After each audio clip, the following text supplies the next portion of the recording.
साथ राजद के प्रत्याशी रेखा गुप्ता जी। कैसे देखते हैं मैम बांकीपुर विधानसभा सीट को? इस बार राष्ट्रीय जनता दल के लिए अच्छा होने वाला है। जनता परिवर्तन चाहती है और इस बार राष्ट्रीय जनता दल इसमें अच्छा करेगी, जीत कर आएंगे हम लोग। दोबारा आपको मैम मौका राजद ने दिया है, महागठबंधन ने दिया है, तो कैसे इसको देखते हैं बांकीपुर में? पिछली बार भी पूरे मजबूती से लड़ी थी, इस बार और दोगुनी मजबूती से लड़ूंगी और इस बार जीत के आऊंगी। क्या क्या मैं मुद्दा है बांकीपुर में? मुद्दे तो बहुत सारे हैं और सबसे बड़ी मुद्दा है कि जनता की मूलभूत सुविधाएं, जो एक विधायक का, एक प्रतिनिधि का कार्य होता है, क्योंकि पिछले 2 टर्म ज़्यादा उनका डिस्टर्ब रहा, चूंकि वो बहुत बड़े बड़े पदों पे रहे, तो उनका कहीं ना कहीं जो इस क्षेत्र का प्रतिनिधि को होना चाहिए था कार्य, वो बहुत पीछे छूट गए और बहुत सारी समस्याएं हैं। मूल समस्या तो अभी देखिए बारिश आने वाली है, हम लोग मिलेंगे सड़कों पर, फिर दिखेगी समस्या। भाजपा का घर माना जाता है मैम बांकीपुर, कई वर्षों से लगातार विधानसभा सीट कहा जाता है कि किला है भाजपा का, इसे कैसे तोड़ पाएंगे आप? ऐसा कुछ भी असंभव दुनिया में नहीं है। हर चीज की एक समय सीमा होती है और समय परिवर्तनशील है। इस बार परिवर्तन होगा और जनता परिवर्तन करेगी। मैम लोगों से जा रहे हैं, मिल रहे हैं, जुड़ रहे हैं, बात कर रहे हैं, तो कई लोग कह रहे हैं कि बांकीपुर में विकास हुआ है, कई लोग कह रहे हैं विकास नहीं हुआ है, तो कहीं सड़क टूटी हुई है, कहीं गली अभी तक बन रही है। ठीक चुनाव से पहले आखिर अभी तक ये काम चल रहा है बांकीपुर। आप देख रहे होंगे, अगर आप इसी विधानसभा से हैं तो आप देख रहे होंगे कि हर सड़क, बांकीपुर का हर सड़क, चाहे लिंक रोड हो, मेन रोड हो, हर महीने में एक बार टूटता जरूर है, उसके दूसरे महीने में जुड़ता है, फिर तीसरे महीने में टूटता है। कभी पाइप, नाला का पाइप, कभी जल नल का पाइप, कभी गैस की पाइप के नाम, कभी चेंबर के नाम पे।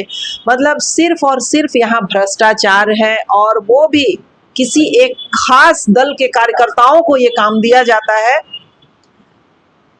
मतलब पूरी तरह से भ्रष्टाचार बांकीपुर विधानसभा में घर कर चुकी है, जड़ जमा चुकी है। यहाँ के मेन जनता के जो समस्याएं हैं उस पर कोई फोकस नहीं है, बस किसी तरह जनता को बेवकूफ बनाना है, एक ही सड़क को बार बार तोड़ना है, जोड़ना है, यही काम चल रहा है। अब यही इसी को दिखाया जाता है। बांकीपुर में मैम कहा जाता है कि कायर समाज की बहुत ज्यादा संख्या है, जिसको लेकर लगातार बीजेपी जीतती आ रही है, तो कैसे इसको देखते हैं?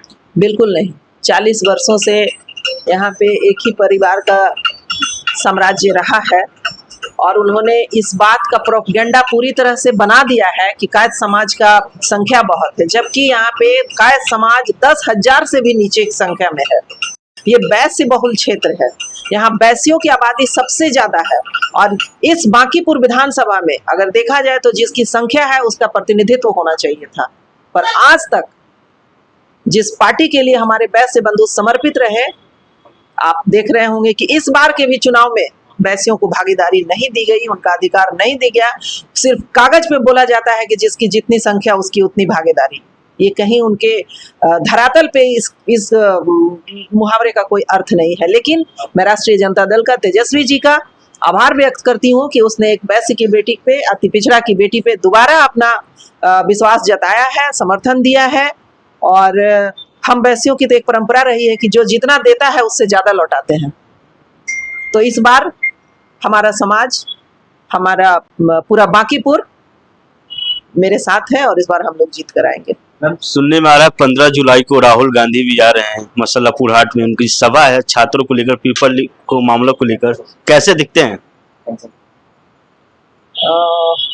पेपर लीक का मामला हो रहा है, कई ऐसे मामले हैं जिसको लेकर बीजेपी में लोग गुस्सा भी हैं, और कैसे मतलब बांकीपुर लगातार जीतते भी आ रहे हैं और इस बार प्रशांत किशोर भी खुद मैदान में उतर चुके हैं, तो कैसे देखते हैं? देखिए, पेपर लीक तो बहुत बड़ा मुद्दा है। ये पूरे भारतवर्ष के भविष्य की चिंता होनी चाहिए हमारे सरकार को, हमारे जो भी राजनीतिक लोग हैं उनको भारत के भविष्य के साथ नहीं खिलवाड़ करना चाहिए, कम से कम उसे बचा के चलना चाहिए था। क्योंकि अगर हमारे भारत के छात्र निराश हो जाएंगे, हमारी आने वाली पीढ़ी निराशा के अंधेरे में चली जाएगी, तो ये बहुत बहुत सोचनीय स्थिति है, बहुत दर्दनाक स्थिति है भारत के लिए। और पूरे बिहार में तो खैर एजुकेशन ही है, यहाँ तो ऐसा कोई बहुत बड़ा उद्योग नहीं है, व्यापार नहीं है कि यहाँ के बच्चे उसमें अपना जीवन यापन कर पाएंगे। यहाँ के बच्चे सिर्फ और सिर्फ पढ़ाई करना जानते हैं। आप देखते होंगे कि कहीं किसी अगर अच्छे जगह में कोई अच्छा इंजीनियर है तो वो बिहार का है, अच्छा डॉक्टर है तो वो बिहार का है, अच्छा आईएएस ऑफिसर है तो वो बिहार का है। तो यहाँ के बच्चे सिर्फ पढ़ना जानते हैं और उनके उनके भविष्य से खिलवाड़ किया जा रहा है। आज देख रहे होंगे कि कितने गरीबी में, मजबूरी में रह के कोई पेरेंट्स, कोई माता पिता अपने बच्चों के पढ़ाई के ऊपर खर्च करते हैं, अपनी जरूरतों को काट के बच्चों के पढ़ाई पे खर्च करते हैं।